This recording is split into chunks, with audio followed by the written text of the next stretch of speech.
Баршаңызға сәлем. Бүгін YouTube асханамда көпшілігіміздің сүйікті фастфудымызға айналып үлгерген дөнер кебапты үй жағдайында жасау жолымен бөлісемін. Алдымен етті турап аламыз. Мен сиырдың етін алдым.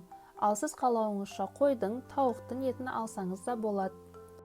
Дөнерге етті жұқа әрі осындай ұзынша етіп тураған дұрыс.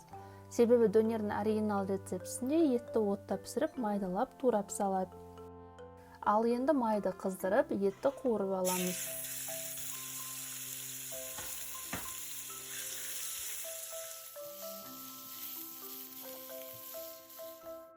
Еттің сөлі тартылғанша қақпағын жауып қоямыз.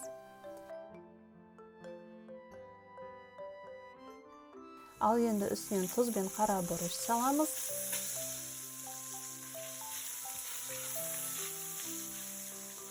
Азғантай су құйып, баяу отта 35-40 минуттай бұқтырып пісіреміз.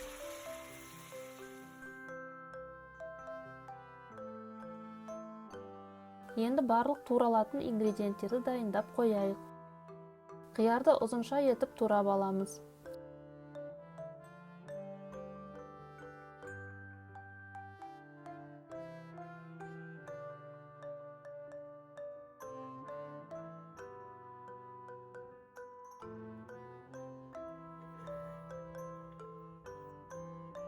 Тұздалған қиярды тураймыз.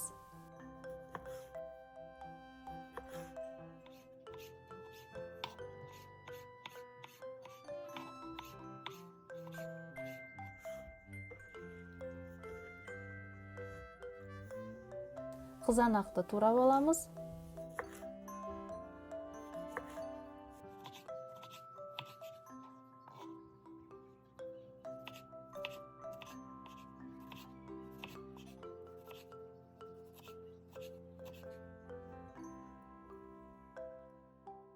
Кәріште сәбіз жасайтын үккіштен сәбізді өткізіп аламыз.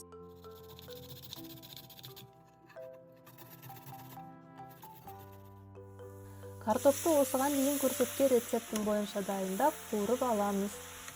Көрмеген болсаңыз, сілтеме арқылы өтіп қарасаңыз болады.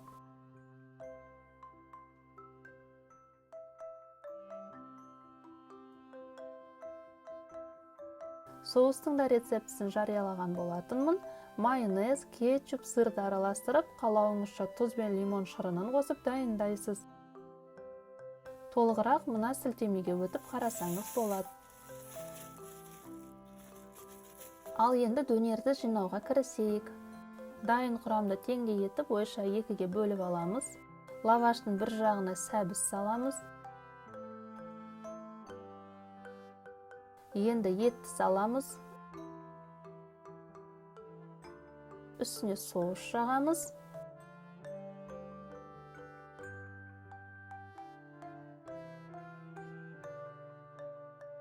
Әрі қарай көкөністер ретімен жайғастырып шығамыз.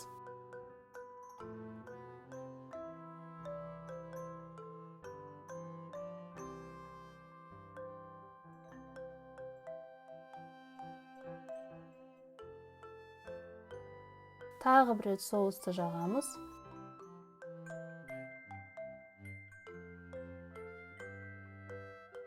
Ең соңында картошка пайды себеміз.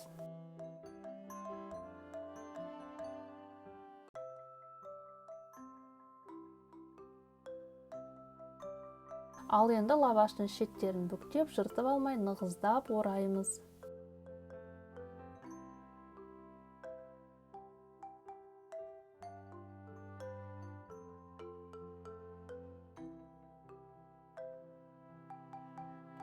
Дәл осылайша екінші лавашты да орап шығамыз.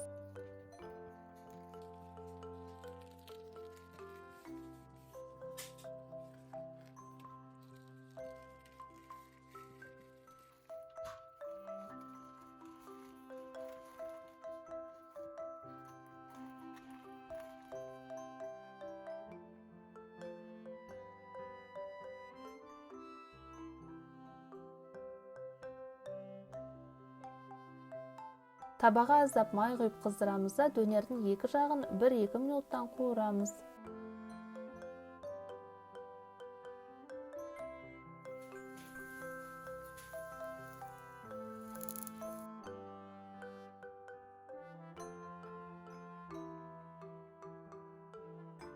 Қуырғандан кейін лаваштың қамыры қытырлап, дәмі ашылады.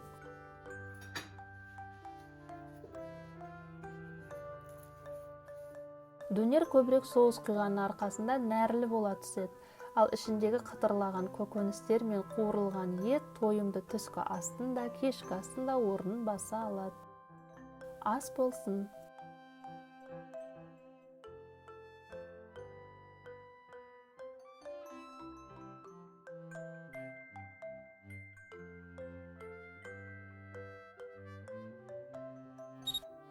Ал сіз дөнерді кока-кола сынды газдалған сусынмен ұнатасыз ба, әлде түрік айранымен бе?